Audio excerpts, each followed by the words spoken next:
Good morning viewers. So this is Mahipal Reddy. So US current investment. రాష్ట్ర స్థాయి పట్టణాలకు ధీటుగా సంచలనాలు సాధిస్తూ రాంబాబు గారి ఆధ్వర్యంలో తిరూరు కేంద్రంగా నడుస్తున్న విన్నర్స్ కాంపిటేటివ్ కోచింగ్ సెంటర్ ఏదైతే ఉందో ఒక ప్రత్యేకమైన course current affairs special batch అనేది ఈ 18న లాంచ్ చేయబోతోంది. సో సంక్రాంతి పర్వదినం పురస్కరించుకొని సెలబ్రేషన్స్లోనే మీరు అందరు కూడా ఈ ఫిబ్రవరి 25కు స్టార్ట్ కాబోయే గ్రూప్ 2 ఎగ్జామ్స్ కోసం మళ్ళీ ఆందోళన చెందుతున్నారన్న విషయం మాకు తెలుసు. సో మీ కరెంట్ అఫైర్స్లో వీక్ ఉన్నారా, లేదా కరెంట్ అఫైర్స్లో వెనుకబడి ఉన్నారా, లేదా కరెంట్ అఫైర్స్ ప్రిపరేషన్ ఇప్పటివరకు స్టార్ట్ కాలేదా, లేదా కరెంట్ అఫైర్స్లో అసలు మీ గ్రిప్ సాధించలేకపోతున్నారా, ప్రాబ్లం ఏదైనా సరే సో జనవరి 18th నుంచి అండ్ 23rd వరకు వరుసగా 6 రోజుల పాటు జరిగే కరెంట్ అఫైర్స్ స్పెషల్ డ్రైవ్ ఏదైతే ఉందో దానిలో జాయిన్ కండి. మీకు 18వ తారీఖు విన్నర్స్ కాంపిటేటివ్ కోచింగ్ సెంటర్ తిరూరులో మీకు ఉచిత ప్రవేశం ఉంటుంది. సో రండి, మీ ప్రాబ్లం చర్చిద్దాం. అండ్ ఒక శాస్త్రీయ పద్ధతిలో 6 రోజుల్లో మీరు 30 మార్కులకు 25 మార్కులు సాధించే విధంగా ఒక గ్రౌండ్ ప్లాన్ తయారు చేద్దాం. ఓకేనా? సో మార్నింగ్ 18th రోజు అయితే 9 o'clock మీ క్లాస్ స్టార్ట్ అవుతుంది. ఆ తర్వాత 5 days మీకు మీ షెడ్యూల్ని బట్టి 1 గంట ముందుగానే జరపవచ్చు. సో మీరు 9 కల్లా 18th రోజు తిరువురులోని విన్నర్స్ కోచింగ్ సెంటర్ రండి. సో ఆ రోజు మన క్లాస్ స్టార్ట్ అవుతుంది. సిలబస్ ఏంటి, అడిగే విధానం ఏంటి, కొత్త ట్రెండ్స్ ఏమొస్తున్నాయి, అండ్ ఎలా చదివితే మీరు సక్సెస్ అవుతారో, అసలు వాట్ ఈజ్ అవర్ సబ్జెక్ట్ ఏంటి, ఇవన్నీ ఒక క్రమ పద్ధతిలో సో మనం క్లియర్ చేసుకుంటూ వెళ్దాం. బట్ మీకు 18th రోజు కోచింగ్ సెంటర్కి వచ్చేటప్పటికి సో మా టీచింగ్ స్టైల్ ఏ విధంగా ఉంటుంది, సో మీ ఎంత బేసిక్స్ నుంచి అభ్యర్థులకు ఎక్స్ప్లెయిన్ చేసుకుంటూ వస్తాం. సో ఈరోజు క్లాస్లో మనం అవార్డుల గురించి డిస్కస్ చేస్తున్నాం. సో అవార్డులు ఎలా చదవాలి, దాన్ని ఎన్ని కోణాల క్వశ్చన్స్ అడుగుతున్నాడు, సో ఇవన్నీ తెలుసుకుంటూనే సో ఫ్రెండ్స్ యాక్చువల్లీ అవార్డ్స్ నుంచి మీకు 2 to 3 మార్క్స్ వస్తాయి, 2 నుంచి 3 మార్కులు వస్తాయి. ఓకే, సో పేపర్ కనుక ఈజీ వచ్చిందనుకోండి, ఈజీ అంటే డైరెక్ట్ క్వశ్చన్స్ వచ్చుడని కాదు, అంటే బ్లూ ప్రింట్ ప్రకారం అన్ని టాపిక్స్ కవర్ చేయకుండా కొన్ని టాపిక్స్ నుంచి ఎక్కువ ప్రశ్నలు కనుక అడిగిన సందర్భాలు కనుక ఉంటే అప్పుడు అవార్డ్స్ నుంచి 4 questions దాకా వచ్చిన సందర్భాలు ఉన్నాయి. అన్ని టాపిక్స్ని కవర్ చేస్తూ ఏ టాపిక్ ఎంతవరకు ప్రశ్నలు ఇవ్వాలో అంతే ఇస్తే అప్పుడు అవార్డు నుంచి మ్యాక్సిమం 2 questions వస్తాయి. సో 2 కాదు 4 కాదు మధ్య మార్గం 3 questions వస్తాయి అని అనుకోండి. మీకు ఎందుకు అవార్డులో మార్కులు రావట్లేదు, ఇది ఓల్డ్ టాపిక్ అన్నమాట. ఓల్డ్ టాపిక్ అంటే ఏంటంటే లాస్ట్ 30-40 years నుంచి నువ్వు ఏ కాంపిటేటివ్ ఎగ్జామ్ తీసుకున్నా అవార్డు నుంచి క్వశ్చన్లు ఉంటాయి. అన్ని సంవత్సరాల నుంచి క్వశ్చన్స్ వస్తున్న టాపిక్ కాబట్టి సహజంగానే మార్కెట్లో మెటీరియల్ ఎక్కువ ఉంటుంది దీని మీద. మరి ఎందుకు మీకు మార్కులు రావట్లేదు, మెటీరియల్ ఉన్నది అన్నీ ఉన్నా ఎందుకు మార్కులు రావట్లేదు అంటే so lack of scientific approach. మీరు అవార్డు అనగానే ఏం చేస్తారు, గ్రహీత పేరు చెప్తారు. సపోజ్ నేను దాదాసాహెబ్ ఫాల్కే అన్నాను అనుకోండి, మీరు వహీదా రెహమాన్ అంటారు. నేను అడగలేదు కదా ఎవరికి వచ్చిందని. మీరు పేపర్ చదివేటప్పుడు కూడా అవార్డు అని హెడ్డింగ్ అనిపించగానే కింద ఫోటో చూస్తారు ఎవరికి వచ్చిందబ్బా అని. సో ఇదొకటే లోపం తప్ప సబ్జెక్ట్ లేకపోవడం అంటూ కాదు. సో అంటే అవార్డులలో మీకు 3 questionలకు 3 questions రావాలంటే మీరు దీన్ని ఎన్ని కోణాల్లో చదవాలంటే 4 కోణాల్లో చదవాలి. So you should concentrate in 4 angles. So first one ఏంటంటే పర్పస్. పర్పస్ అంటే తెలుగులో దాన్ని ఏమన్నామంటే ఉద్దేశం అని అన్నాం, ఉద్దేశం. సో సో ఇప్పుడు దీని నుంచి ఎలాంటి క్వశ్చన్లు అడిగాడో చూడండి ఒకసారి. ఫర్ ఎగ్జాంపుల్ 2008 DSC అబెల్ బహుమతి ఏ రంగంలో ఇస్తారు, అబెల్ బహుమతి ఏ రంగంలో ఇస్తారు. Okay, next 2013 VRO Oscar award ఏ రంగంలో ఇస్తారు. Next one 2014 panchayat secretary Shanti Swarup Bhatnagar award ఏ రంగంలో ఇస్తారు. Next one 2015 intelligence bureau Shanti Swarup Bhatnagar award ఏ రంగంలో ఇస్తారు.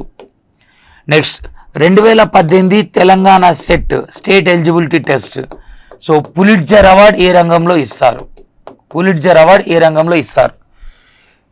మీకు ఏ ఎగ్జామ్ అన్నా తీసుకోండి, విఆర్ఓ పంచాయత్ సెక్రటరీ లాంటి బేసిక్ ఎగ్జామ్ తీసుకోండి, ఇంటెలిజెన్స్ బ్యూరో లాంటి హై స్టాండర్డ్ యూనిఫామ్ జాబ్ తీసుకోండి, అండ్ డిఎస్సి సెట్ లాంటి ఎడ్యుకేషనల్ ప్రొఫెషనల్ ఎగ్జామ్స్ తీసుకోండి.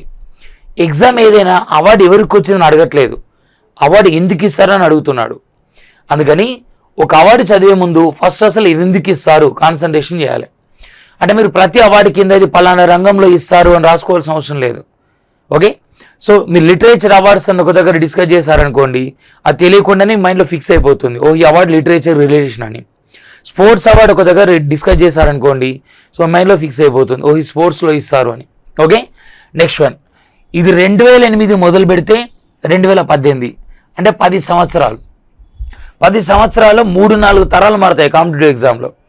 సో ఎన్ని రాష్ట్రాలు మారినా, ఎన్ని సంవత్సరాలు మారినా, ఎన్ని ఎగ్జామ్స్ మారినా, ఎన్ని తరాలు మారినా, సో అడిగే విధానం మారలేదు. అందుకని ఇక్కడ నుంచి మీరు ఎప్పుడైనా అవార్డు గురించి చదివేటప్పుడు గ్రహీత ముఖ్యమే, అదే చదవాలి. కానీ దానికన్నా ముందు కొంచెం పర్పస్, ఉద్దేశం, అసలు ఏ రంగంలో ఇస్తారు, ఎందుకోసం ఇస్తారు, కాన్సన్ట్రేషన్ చేశారనుకోండి సో ఈజీగా ఉంటుంది. అండ్ నెక్స్ట్ వచ్చేసి సెకండ్ థింగ్, స్పెషాలిటీ. ప్రతి అవార్డుకి ఒక ప్రత్యేకత ఉంటుంది. అయితే అది హైయెస్ట్ క్యాష్ ప్రైజ్ అని అయి ఉండొచ్చు, సో లేదా ఒక ఏరియా వాళ్ళకు మాత్రమే ఇస్తుండొచ్చు, పర్టికులర్గా ఒక ఏరియా వాళ్ళకు మాత్రమే ఇస్తుండొచ్చు, లేదా దానికి అదర్ నేమ్స్ ఏమైనా ఉండొచ్చు. అదర్ నేమ్స్ అంటే mathematics Nobel, agriculture Nobel, alternative Nobel, ఇట్లా రకరకాల పేర్లతో పిలుస్తుండొచ్చు. సో ఏదో ఒక ప్రత్యేకత ఉంటుంది అవార్డు అన్నప్పుడు. సో దాని మీదకి ఫర్ ఎగ్జాంపుల్ నేను క్వశ్చన్ చెప్తాను చూడండి. ఈ క్వశ్చన్ ఏంటంటే 2015 ఇంటెలిజెన్స్ బ్యూరో ఎగ్జామ్లో వచ్చిన question. So intelligence bureau very standard exam. So వాళ్ళకి వచ్చింది. అదేమన్నాడంటే, ఈ క్రింది వాణిలో దేనిని మ్యాథమెటిక్స్ నోబెల్గా పరిగణిస్తారు? Which prize considered as mathematics Nobel in below prizes? So దీన్ని A Abel, B Fields medal, C Wolf prize, D Marconi prize. ఈ ఆప్షన్స్ ఇచ్చాడు. ఇప్పుడు దేన్ని మ్యాథమెటిక్స్ నోబెల్ అంటారు అంటే, మీరు ఎప్పుడైనా సరే మీ మార్కెట్లో ఉన్న ఏ జనరల్ నాలెడ్జ్ బుక్ అని తీసుకోండి, అబెల్ ప్రైజ్ అని ఉంటుంది అన్నమాట. సో అబెల్ ప్రైజ్ మ్యాథ్స్లో ఇస్తారు, ఓకే, కానీ దాన్ని మ్యాథమెటిక్స్ అనరు. సో దేన్ని అంటారు అంటే, నా ఆప్షన్ ఏంటంటే, ఇప్పుడు నేను 2 తీసుకున్నాను, Abel prize, Fields prize. So 2 తీసుకున్నాను. సో ఇప్పుడు నేను రెండిటికి మధ్య డిఫరెన్స్ చెప్తాను, జాగ్రత్తగా చూడండి. సో బోర్డు మీద ఇక్కడ అబెల్ ప్రైజ్ తీసుకున్నాను. అండ్ నెక్స్ట్ వన్ వచ్చేసి ఇది Fields medal, FIELDS. So Fields medal. First you should observe the fundamental and ethical and structural differences between 2 prizes. ఈ రెండింటికి మధ్య ఉన్న రకరకాల డిఫరెన్సెస్ ఏంటి ఒకసారి చూడండి. Abel prize introduced in 2001 but first announced in the year of 2003. అంటే 2001లో స్థాపించారు, 3 నుంచి ఇస్తున్నారు. అని ఇక్కడ తొలి గ్రహీత 2003 అవుతారన్నమాట. అదే Fields medal introduced and announced in the year of 1936, 1936 నుంచి ఇస్తున్నారు. Abel prize introduce in the memory of a famous mathematician of Norway, Niel Henrik Abel. నార్వేకు చెందిన నీల్ హెన్రిక్ అబెల్ అని ఒక వ్యక్తి జ్ఞాపకార్థం ఇస్తున్నారు.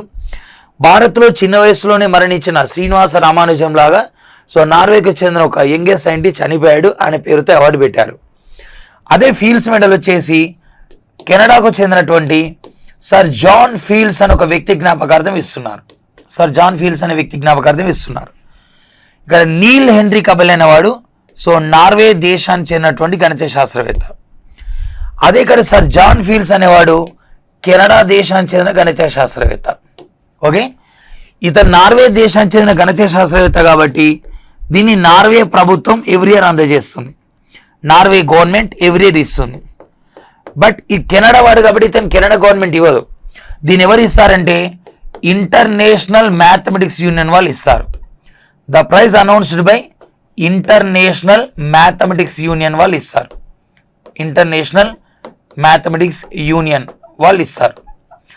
సో ఈ ప్రైజ్ వచ్చేసి ఎవ్రీ ఇయర్ ఇస్తారు, అండ్ ఈ ప్రైజ్ వచ్చేసి ఫర్ ఎవ్రీ 4 years ఒకసారి ఇస్తారు. ఎందుకు ఎవ్రీ 4 years ఒకసారి ఇస్తారంటే ఇంటర్నేషనల్ మ్యాథమెటిక్స్ యూనియన్ సమావేశం ఎవ్రీ 4 years ఒకసారి జరుగుతుంది కాబట్టి. ఇప్పుడు నేను చెప్పిన విభజనను బట్టి మీరు అబెల్ ప్రైజ్ను మ్యాథమెటిక్స్ నోబెల్ అంటారా, ఫీల్డ్స్ని అంటారా? ఫీల్డ్స్ని అనాలి కదా. మీరు అబెల్ ప్రైజ్ను మ్యాథమెటిక్స్ నోబెల్ అంటారని తెలిస్తే మీకు జీకే వచ్చినట్టు, లేదు ఫీల్డ్స్ మెడల్ అంటారని తెలిస్తే మీకు జనరల్ స్టడీస్ వచ్చినట్టు.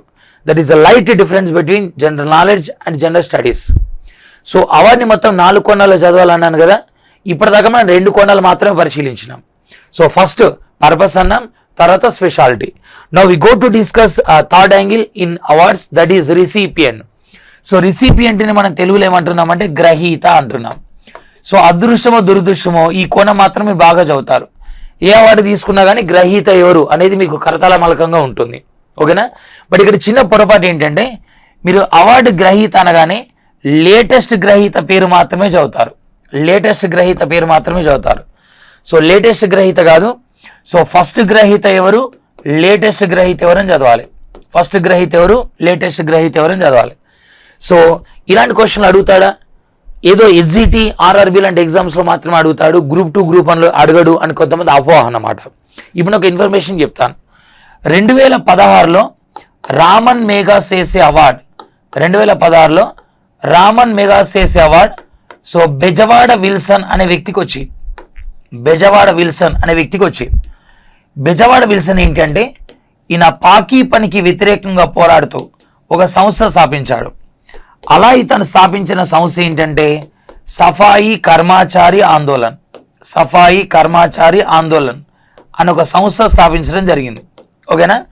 సో ఇప్పుడు 2016 ఏపీ ఎస్ఐ ఎగ్జామ్స్లో క్వశ్చన్ వచ్చింది, 2016 ఏపీ ఎస్ఐ ఎగ్జామ్స్లో క్వశ్చన్ వచ్చింది ఏమని, బెజవాడ విల్సన్ స్థాపించిన సంస్థ పేరు ఏంటి అని. ఓకేనా, కరెంట్ అఫైర్స్. అదే 2016లో ఏపీ కానిస్టేబుల్ ఎగ్జామ్స్లో క్వశ్చన్ వచ్చింది, కానిస్టేబుల్ ఎగ్జామ్స్లో ఏమని, 2016 రామన్ మెగాసేస్ అవార్డు పొందిన వ్యక్తి బెజవాడ విల్సన్. అయితే ఈ అవార్డు పొందిన తొలి భారతీయుడు ఎవరు, ఫస్ట్ ఇండియన్ ఎవరు, సో ఫస్ట్ ఇండియన్ ఎవరు అని క్వశ్చన్ వచ్చింది, ఫస్ట్ ఇండియన్ ఎవరు అని క్వశ్చన్ వచ్చింది. అదే కానిస్టేబుల్ వాళ్ళకేమో సో సంస్థ ఏంటి అని క్వశ్చన్ వచ్చింది. సో అంటే ఎప్పుడైనా సరే కరెంట్ అఫైర్స్ అనేది సో స్ట్రాటజీకే అనేది కరెంట్ అఫైర్స్ బేస్ చేసుకుని వస్తుంది. ఒకప్పట్లాగా కరెంట్ అఫైర్స్ అండ్ స్ట్రాటజీకే రెండు సపరేట్గా రావట్లేదు, రెండు కలిపే వస్తున్నాయి. ఓకేనా. సో అందుకని మీరు ఏది కరెంట్ అఫైర్స్ చదివినా కానీ దానికి సంబంధించిన అనలిటికల్ నాలెడ్జ్ అనేది మీ దగ్గర ఉండాలి. సో బిట్లాగా కాకుండా కొంచెం డెప్త్ అనాలిసిస్ చేసుకుంటూ చదవండి. ఎందుకంటే ఏ అభ్యర్థి అయినా అనేక పరీక్షలు రాస్తాడు కాబట్టి, సో ఈ కరెంట్ అఫైర్స్ అనేక పరీక్షలు కూడా ఒకటే కాబట్టి, సో అన్ని ఎగ్జామ్స్ కలిపి సింగిల్ ప్రిపరేషన్ మాత్రమే చేయండి. ఓకేనా. సో నెక్స్ట్ వన్ వచ్చేసి, ఒకవేళ ఫస్ట్ గ్రహీత కనుక పురుషుడు అనుకోండి, అప్పుడు మీరు ఏం చేయాలంటే సో ఫస్ట్ ఉమెన్ రిసిపియంట్ ఎవరు, తొలి మహిళా గ్రహీత ఎవరని చదవాలన్నమాట. సో కరెంట్ అఫైర్స్లో ఉన్న స్పెషాలిటీ. ఆ నెక్స్ట్ 4వ కోణం అనలిటికల్ స్టడీ. అనలిటికల్ స్టడీని నేను ఏమంటున్నానంటే విశ్లేషణాత్మక అధ్యయనము అంటున్నా, విశ్లేషణాత్మక అధ్యయనము. సో అనలిటికల్ స్టడీ, విశ్లేషణాత్మక అధ్యయనం. ఓకేనా. అంటే ఏంటి, మీరు కరెంట్ అఫైర్స్లో ఏ టాపిక్ అన్నా తీసుకోండి, 3 స్టేజెస్ ఉంటాయి. ఒకటి అంతర్జాతీయ అవార్డులు ఉంటాయి, తర్వాత జాతీయ ఉంటాయి, ఆ తర్వాత ప్రాంతీయ ఉంటాయి. ఫర్ ఎగ్జాంపుల్ ఒక అంతర్జాతీయ అవార్డు కనుక చదువుతున్నావు అనుకో, అంతర్జాతీయ అవార్డు కనుక చదువుతున్నావు అనుకో, ఇది ఇండియా వాళ్ళకి ఎవరికి వచ్చింది, ఇండియా వాళ్ళకి ఎవరికి వచ్చింది అని స్పెషల్గా చదవాలి. లేదు నువ్వు ఇండియాలోనే హైయెస్ట్ అవార్డు గురించి చదువుతున్నావు అనుకో, ఇండియాలోనే, అప్పుడు ఇది తెలుగు వాళ్ళకి ఎవరికి వచ్చింది, లేదా ఏపీ వాళ్ళైతే ఏపీ వాళ్ళకి ఎవరికి వచ్చింది, లేదా తెలంగాణ వాళ్ళైతే తెలంగాణ వాళ్ళకి ఎవరికి వచ్చింది అని చదవాలి. లేదు నువ్వు తెలుగులోనే హైయెస్ట్ అవార్డు గురించి చదువుతున్నావు అనుకో, తెలుగులోనే, అప్పుడు ఏంటంటే వాళ్ళ వ్యక్తిగత విషయాలు చదవాలన్నమాట, వ్యక్తిగత విషయాలు చదవాలి. సో వ్యక్తిగత విషయాలు అంటే ఏంటి, ఏ జిల్లా వాళ్ళు ఏ పుస్తకానికి అవార్డు వచ్చింది అండ్ ఇతర ప్రత్యేకతలు ఏంటి, సో ఇవి చదవాలన్నమాట. సో ఇలా అవార్డుని 4 కోణాల్లో చదివినట్టుంటే మీరు ఎగ్జామ్ ఏదైనప్పటికీ కూడా 100% మార్కులు సాధించే అవకాశం ఉంది. సో ఇది అవార్డులు ప్రిపేర్ అయ్యే విధానం.